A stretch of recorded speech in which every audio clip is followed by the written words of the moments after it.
Yaakov pede a Yosef para ser enterrado em Eretz Israel. Yaakov viveu com seus filhos e netos no Egito, num local chamado Goshen. Somente seu filho Yosef vivia na capital, porque ele era o governador. Depois de uma vida repleta de dificuldades, Yaakov finalmente desfrutou de 17 anos de paz e pôde servir a Hashem com tranquilidade. Pouco a pouco ele foi envelhecendo e ficando mais fraco, até sentir que sua morte estava próxima. Jacob então pediu a Yosef que viesse visitá-lo. Ele disse a Yosef: Eu quero que você me faça uma promessa, que somente você conseguirá cumprir, porque você é o governador. Depois de eu morrer, não deixe que eu seja enterrado aqui no Egito. Leve-me para Eretz Israel, a Terra Santa, e enterre-me na gruta de Macpelá, juntamente com meus pais Abraão e Isaac. Jacó fez Yosef jurar que ele lhe faria isso, e Yosef jurou. Jacó ficou feliz. Ele se curvou para agradecer a Hashem que Yosef prometeu cumprir seu desejo. O Midrash explica: por que Jacó pediu para não ser enterrado no Egito, mas somente em Eretz Israel? Jacó tinha duas razões por que não queria ser enterrado no Egito. Número 1. Com seu Ruach HaKodesh, ele previu que um dia Hashem traria as 10 pragas sobre os egípcios, e uma delas seria a praga dos piolhos. Os piolhos infestariam a terra do Egito e Jacó não queria que seu corpo ficasse coberto deles. Número 2. Jacob tinha medo que os egípcios considerassem seu corpo como algo sagrado, porque eles sabiam que ele era um homem santo. Eles poderiam se curvar para ele e transformá-lo em um dos seus ídolos. Como Hashem destruiria todos os ídolos egípcios, Jacob não queria que seu corpo fosse destruído. Além disso, ele não queria que Hashem o punisse por ter causado aos egípcios adorar mais um ídolo. Jacob também tinha um motivo porque ele queria especificamente ser enterrado em Eretz Israel, uma vez que em qualquer outro lugar na face da terra, em vez de qualquer outro lugar na face da terra. Ele sabia que no futuro, quando Hashem ressuscitar os mortos em Terriat Hametim, aqueles que estão enterrados em Eretz Israel se levantarão primeiro. Para aqueles enterrados fora de Eretz Israel, Hashem criará passagens subterrâneas especiais, através das quais seus corpos rolarão até Eretz Israel. Como esse rolamento será incômodo e doloroso, Yaakov preferiu ser levado para Eretz Israel e ser enterrado lá. Um Midrash. Yaakov foi o primeiro homem a adoecer antes de morrer. Até a época de Yaakov, as pessoas estavam bem, e então, quando chegava o momento da morte delas, repentinamente morriam. No final de sua vida, a pessoa dava um espirro e com isso a alma deixava seu corpo. Jacob rezou para Hashem. Se uma pessoa morre de repente, ela não tem tempo de abençoar seus filhos e dar-lhes as instruções finais. Por favor, Hashem, dê-me o sinal antes de eu morrer para que eu possa dar orientações à minha família. Hashem aceitou a tefilá de Jacob. Quando Jacob adoeceu, ele soube que era hora de abençoar seus filhos e dar-lhes suas últimas orientações. Jacob abençoou Efraim e Menashe. Pouco depois, um mensageiro avistou a Yosef. Seu pai está doente. Ele imediatamente pegou seus dois filhos, Efraim e Menashe, e viajou com eles até Goshen, porque ele queria que seu pai os abençoasse. Quando Jacob entrou com seus dois filhos, quando Yosef entrou com seus dois filhos, Jacob perguntou: Quem são estes? Jacob não enxergava bem e sua velhice não os reconheceu. Estes são meus filhos, Yosef respondeu. Tragam-os mais para perto e eu os abençoarei, disse Jacob. Yosef colocou Menashe, seu filho mais velho, à direita de Jacó, e seu filho mais novo Efraim à esquerda do avô. Jacó pôs suas mãos sobre as cabeças de seus netos, mas de uma maneira estranha. Ao invés de colocar a mão direita sobre a cabeça de Menashe, que estava à sua direita, a sua mão esquerda sobre a cabeça de Efraim, Jacó curvou seus braços. Sua mão direita ficou então sobre a cabeça de Efraim e a esquerda sobre a de Menashe. Antes que Jacó pudesse falar algo, seu pai começou a bênção. Que Hashem, antes que Yosef pudesse falar algo, seu pai começou a bênção. Que Hashem, aquele que sempre enviou seu anjo para me proteger, também envie seu anjo para proteger esses meninos. Que eles sempre mereçam ser chamados de filho de Abraão, Isaac e Jacó.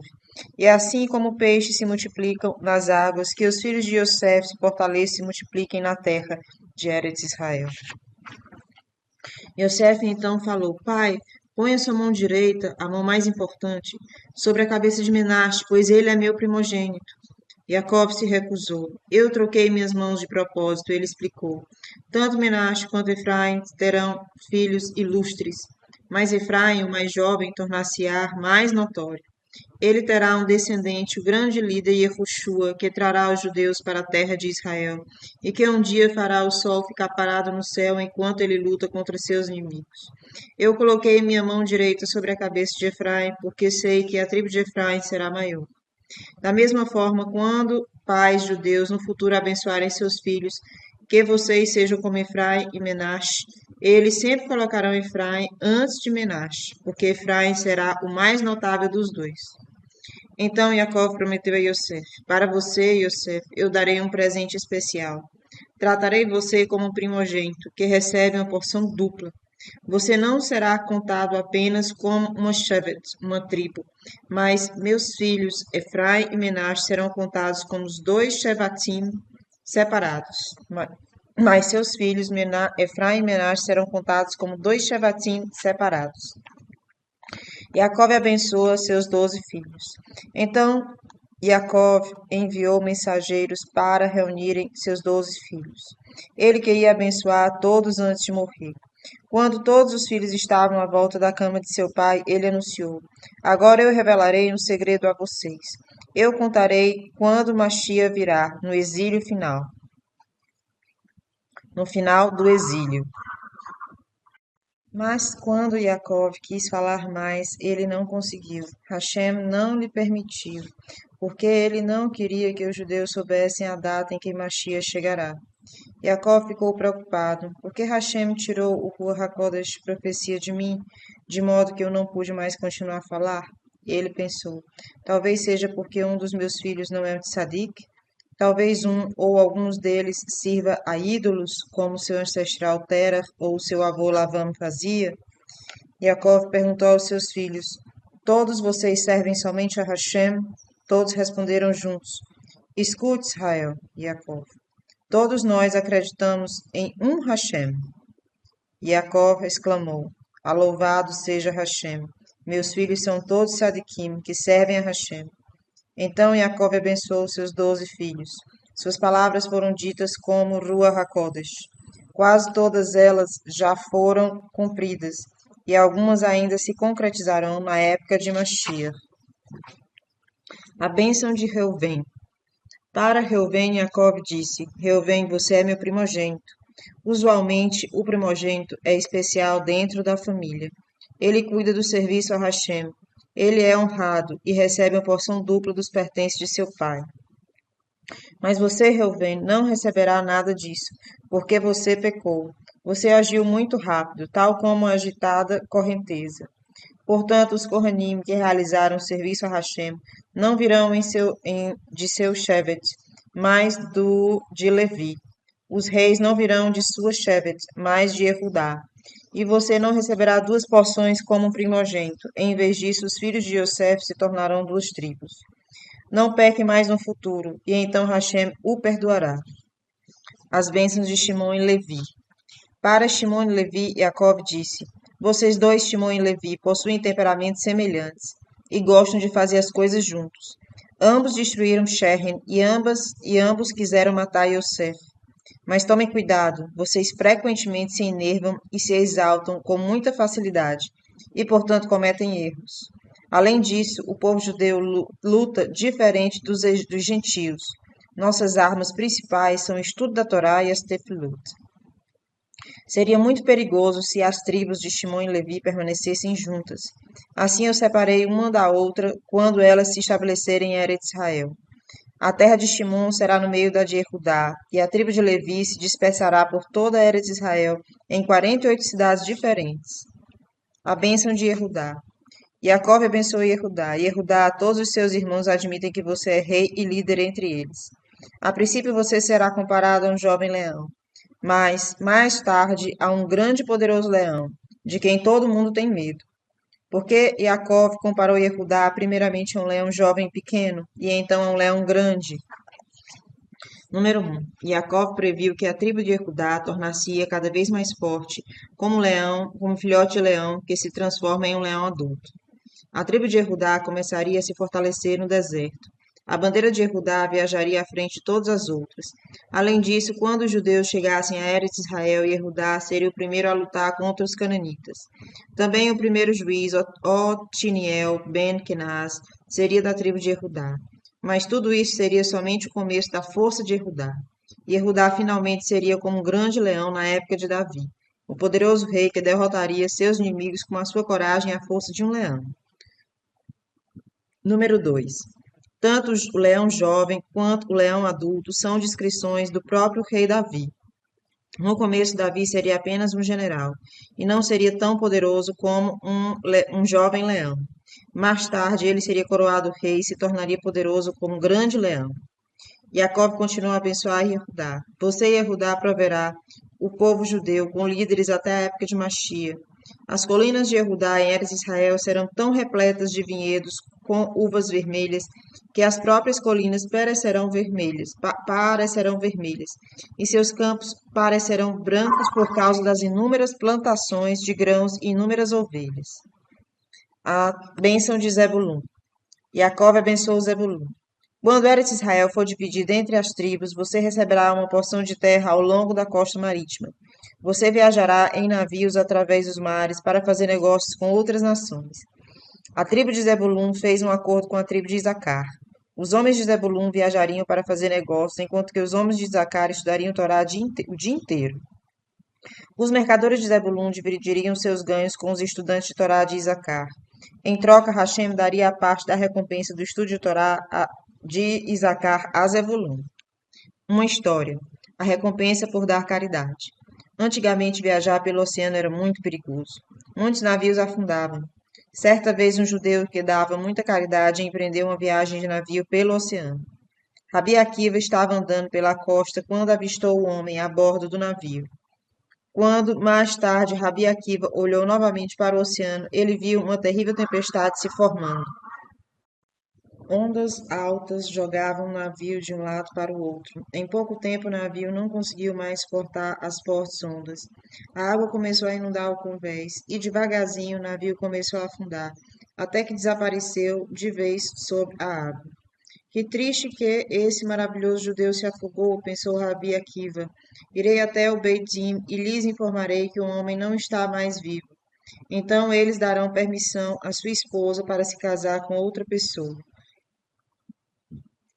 Quando Rabi Akiva entrou na casa onde os membros do Beit Din costumavam se reunir, outro homem encontrou também. Rabi Akiva não acreditou no que viu. Esse homem se parece exatamente com o homem que via a bordo do navio que acabou de afundar. Desculpe-me, Rabi Akiva disse, muito surpreso. Não foi você que eu vi no navio que acabou de afundar? Foi sim, respondeu o homem. Como então você se salvou daquele oceano furioso? Rabi Akiva perguntou. Foram minhas doações para a caridade que me salvaram, respondeu o homem. Como você sabe? Rabi Akiva perguntou. Quando eu já estava debaixo da água, continuou o homem, eu escutei o anjo do mar gritando: Rápido, vamos levar esse homem. Ele deu dinheiro para a caridade durante toda a sua vida. Então eu me senti sendo erguido e empurrado para a terra seca. Que extraordinário! Exclamou Rabi Akiva. Que maravilhosa é a demonstração de como dar caridade salva uma pessoa da morte. Um dos melhores tipos de caridade é prover o sustento de Talmidei Chachamim. Ao dar-lhes dinheiro, nós possibilitamos que continue estudando Torá. Dessa forma, nós também ganhamos uma porção de seu estudo de Torá. Itzacar. Jacob abençoou Itzacar. Itzacar é comparado a um jumento magro que carrega o fardo de seu mestre, que seu mestre coloca em seu lombo. Da mesma forma, os membros de Itzacar aceitam as dificuldades e privações a fim de estudar a Torá diligentemente. Muitos deles tornar-se-ão membros do Sanhedrim e decidirão questões da lei judaica. Diferente de Zebulon, os homens de Issacar não viajarão para fazer negócios. Eles se sentarão no silêncio de seus batei midrashot, casa de estudo, a fim de adquirir um conhecimento grande e profundo da Torá. Então eles saberão como ensinar e guiar outros judeus. A terra de Issacar em Eretz Israel será boa e agradável. Os membros de Issacar não terão que passar muito tempo trabalhando no solo. Assim, eles poderão se ocupar com o estudo da Torá. A bênção de Dan. Jacob abençoou Dan. Dan é comparado a uma cobra sobre dois aspectos. Número 1. Quando os judeus viajarem pelo deserto, a tribo de Dan irá, no final, atrás de todas as tribos. Como cobras, os homens de Dan lutarão contra os inimigos que atacarem traiçoeiramente pelas costas. Número 2. Jacó comparou o juiz Shishom, em particular, a uma cobra. Jacó previu: o forte e poderoso Shishom ficará à espreita à margem da estrada, e de repente saudará e atacará os inimigos dos judeus, os filisteus. Ele matará os soldados mais poderosos dentre os filisteus, mesmo aqueles sobre cavalos. Por que Jacó compara Jehudá a um leão e Adão a uma cobra? O leão e a cobra têm métodos de luta diferentes. O leão é mais forte que todos os outros animais e não tem medo de nenhum deles. Por isso ele ataca e luta abertamente. A cobra, no entanto, fica escondida enquanto aguarda.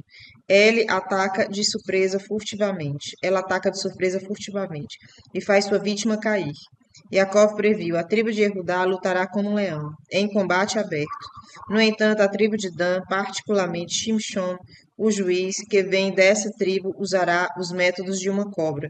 Seus homens atacarão os inimigos de maneira inesperada e os dominarão através de seus movimentos furtivos e imprevistos.